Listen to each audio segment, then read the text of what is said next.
Bev from Panda Owl Weddings and Events, and I am here again with the guys from Get Knotted to bring you our second instalment of our mini-series Behind the Bouquet. Last week we were in Brighton and we had a look at venues and what to look for when you're venue hunting. This week we're going to be having a quick chat about budgeting to get you started on that, and we're also going to be looking at different ways to say I do.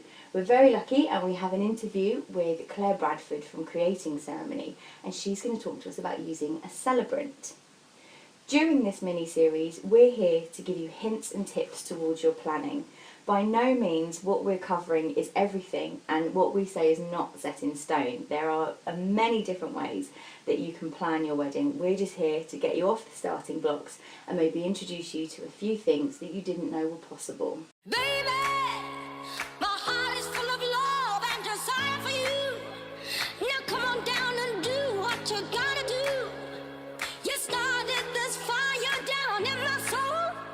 Now can't you see it's burning out of control?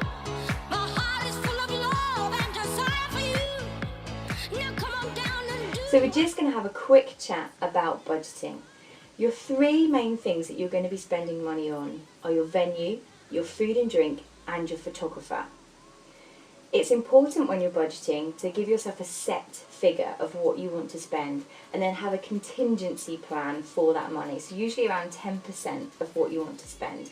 That's just in case anything goes wrong or anything is a little bit more than what you expected. When you're budgeting, it's really good to prioritise what is really important to you in the day and what's maybe less important.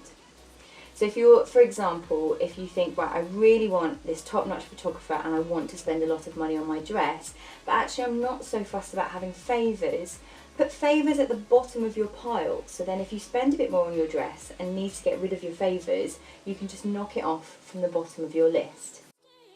Baby, please. 'Cause only your good loving could set me free. Hey, baby, come and satisfy the need in me. Oh, baby. Okay, so when it comes to saying I do, there are three main different ways you can do it, but there are hundreds of variations from within those three. So we're just going to touch on them today, and if you'd like any more information, please do email me on the email address you can see on the screen, and I'll be more than happy to delve a bit deeper if you want to. So first of all, there's the religious aspect of getting married, which is the most historic and traditional way that you can get married. If you are already part of a religious group, you will probably already know that you're going to use that way of getting married and be speaking to whoever it is you need to speak to about that. If you're not part of a religious group, but you would like to get married in a church, you can go and speak to your local church and see what they say about it. Now, different churches will have different rules and different ways of working, so we can't list all the different ways. So what I would suggest, if you want to get married in a church or any kind of religious place, just get in touch with them and have a speak to them about the way to do that. The second way you can say your vows is through a registry office. Now you can either go down to your local town hall and say your vows there, or you can find a licensed venue and have a registrar come out to you. Now, to get married outside of the town hall, you must have a licence in the venue that you want to get married. Now, this is the venue's responsibility, and when you're looking around at your venues, you can ask if they are licensed or not. Some venues will only have certain rooms that they are licensed for, and some venues you'll be able to get married anywhere you like.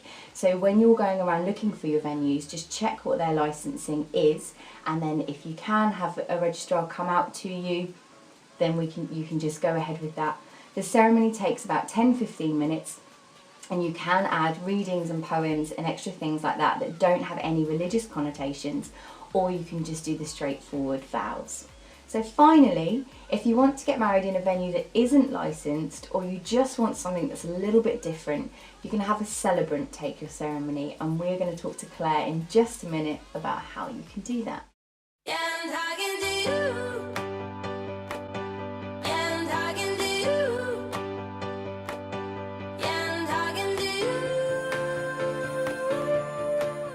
So Claire, thanks for your time today and letting us come and have a chat with you. To start off, can you just tell us a bit about the name of your company and a little bit about what you do? Yeah, okay, so I'm Claire Bradford and my company's name is Creating Ceremony, and I'm an independent celebrant, which means I do the ceremony bit. And I'm based in Worthing in West Sussex, and so I often travel around the Sussex area, but I can go further afield as well if needs be. And I'm all over the internet, so creatingceremony.com is my website, and I'm on Facebook and Instagram and all of that stuff. Okay, so when I speak to couples about using a celebrant, they feel that the signing of the register is like the defining moment of getting married. So if people want to have that, how do you get around that element of a ceremony? So if they do want to have that, and not everyone does, and that's fine, we can do a thing. Often couples will sign their vows. I'll make their vows look pretty on a certificate sort of thing, and they can sign that. I always make sure that I don't say it specifically, but I'm not trying to pretend that it's, I'm not trying to pretend I'm a registrar at any point, so it's not ever meant to be the official bit.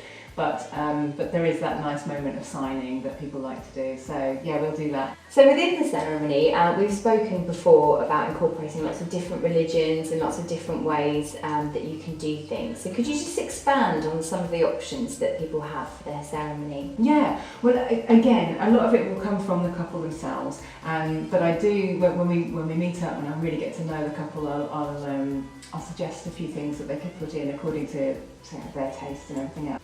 So just to finish, we've discussed that using a celebrant isn't legally binding. So if couples want to use a celebrant but still want that legal aspect of it and still sign all the paperwork, what do you advise people to do with that?